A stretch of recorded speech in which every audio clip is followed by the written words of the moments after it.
Jake looking.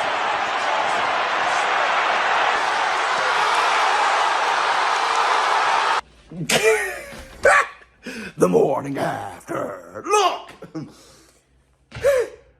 Raymond Ford versus Autabach, Bruce Lee was an instant classic. To the classic. Instant classic. And there, first of all, it was a damn good fight. I mean, those guys were going back and forth. I thought Autabach, in my opinion, Autabach was winning the fight. He had the first couple rounds, and then it's almost like his energy dipped. And I'm like, okay, he had a bad weight cut. And Raymond Ford started coming on. I want to tell you this. Great adjustment in the corner from Raymond Ford. All right, because that Philly shell shit was not going to work.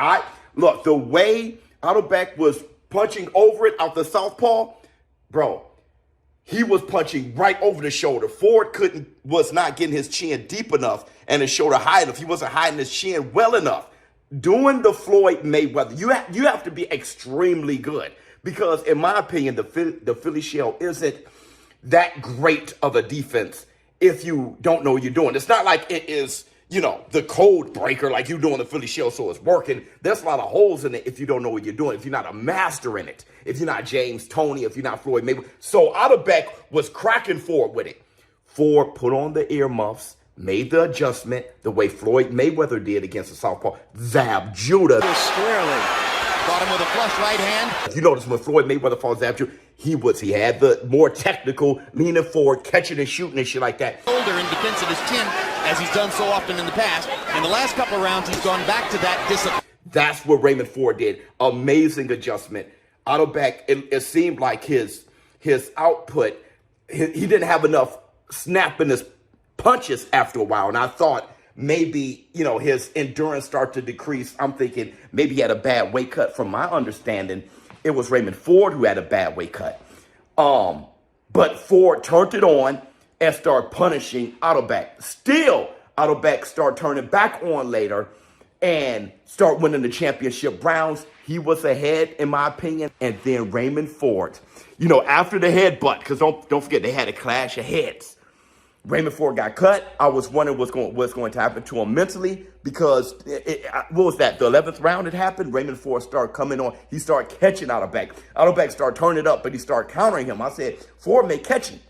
And then the head clash happened, and Raymond Ford came back out there in the 12th round, ready to do some damage. He dropped Autabach. I lost my mind. The referee said that it wasn't a knockdown because he slung him down. Right? But I thought it was a knockdown because he definitely had Bambi legs. He's down. He's down. He's down. He's down. He knocked him down. They said it's not a knockdown. That's bullshit. And then Raymond Ford put on a magnificent finish.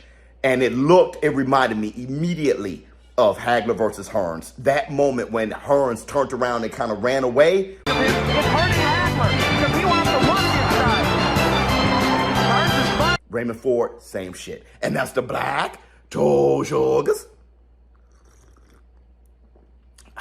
Got some cream in it though. It ain't the black two sugars. But look, a few things about that fight real quick. Number one, Bruce Lee, Autabach had to go straight to the hospital. They were concerned about just his mental. I haven't gotten a report. You guys let me know if he's okay. But when he was leaving, he had Bambi legs. They decided, hey, look, he has to go run to the hospital. But here's the thing. He tore his ACL. Remember when he caught a jab and his legs did some weird shit like a hop? He tore his ACL. That's how classic that fight was. You got a cut from a headbutt. You got going back and forth like a Rocky movie. A guy tears his ACL. That fight was a war. And then that finish, the last 10 seconds, classic. To the classic. Like I said, one of the top finishes I've seen in the history of boxing to me. It's the greatest finish to me of this era, in my opinion. Finishes like Chico Corrales versus Castillo. It's not that good, but it was something like it. All right, not that good though. That's all time probably the greatest finish I've ever seen. But it reminded me of another thing. I got to the damn bag. So Raymond Ford, you my hero this morning. Oh shit! I got my bag! I got my bag! I placed my bets on my bookie. There were a few of you that were like, hey, should I do it? Hey, ShowBizz, should I double down? I said, yeah, man, I felt bad. Woo! Around the 12th round, when Raymond Ford was down, Autabach was definitely running away with the victory. I felt bad. And then Raymond Ford helped this entire community. We all got to the bag on my bookie. Raymond Ford, being a now champion, he fought a boogeyman. No cap in Autabach. There's a few of you who are requesting for me to have Raymond Ford in the fighters list because of that.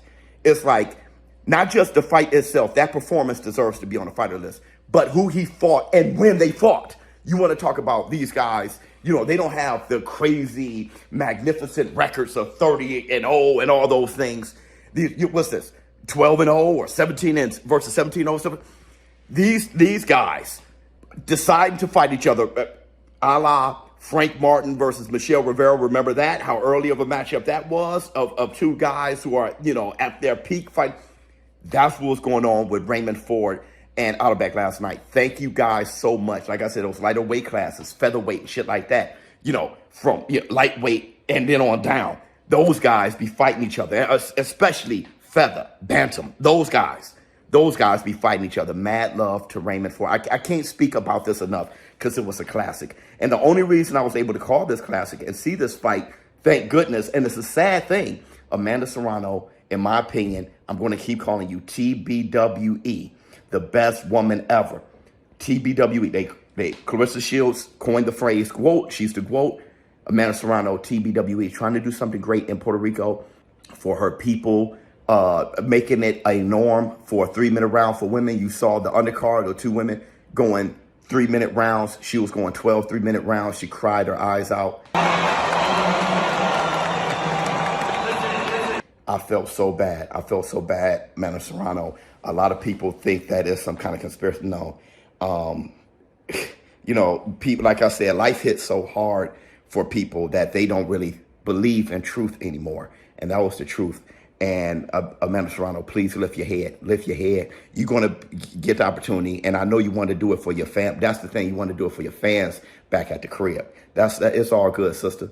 Now, speaking of which, that's a good segue, okay? Now, well, what I'm trying to say is Amanda Serrano fight was canceled, which allowed me to watch the fight of the year, period. I don't give a damn if it was January 2nd. That fight is fight of the year. As far as Jake Paul, good segue to Jake Paul. Jake Paul is a boy. We got a boy, Damon. Jake Paul can fight.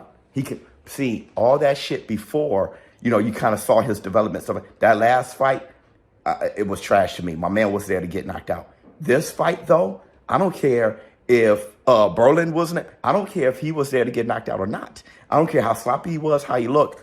I'm looking at Jake Paul, how good Jake Paul looked. And I'm like, and I knew something was up. I'm looking at Coach Larry Wade. Shout out to you, brother. Love you, boy. I'm going to keep saying this. Coach Wade won that fight. Because if you look at look at Jake Paul's team, you see Felix Trinidad.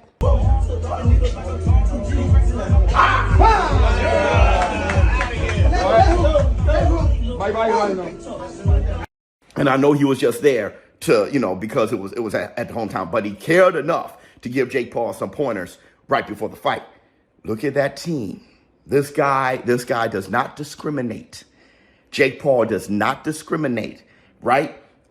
Made himself the co-main event for Amanda Serrano, female, Puerto Rican, right? Look at his team behind him.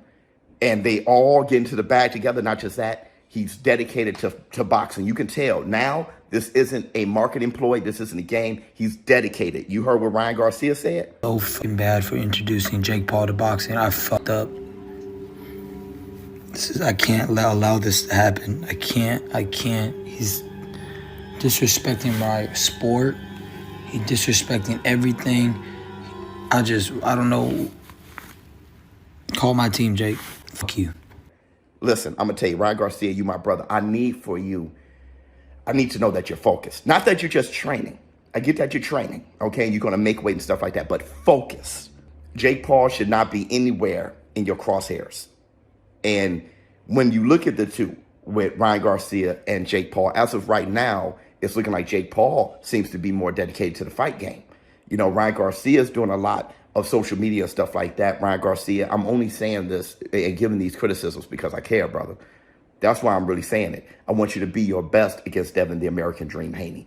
All right? You don't have to win, right? I know you would want to, but I'm talking about me as a fan of boxing. Devin could knock you out. But what I'm saying is, I just want a great fight. I want to know that we put our money down and it's the best Ryan Garcia, because I know we're going to get the best Devin Haney. Out the two, Jake Paul right now looks extremely determined to be a great fighter. I know Ryan Garcia, you know, you got DJ, that's my DJ, but DJ, he also got to get Frank. He got to get Frank Martin prepared for Gervonta Tank Davis. All right?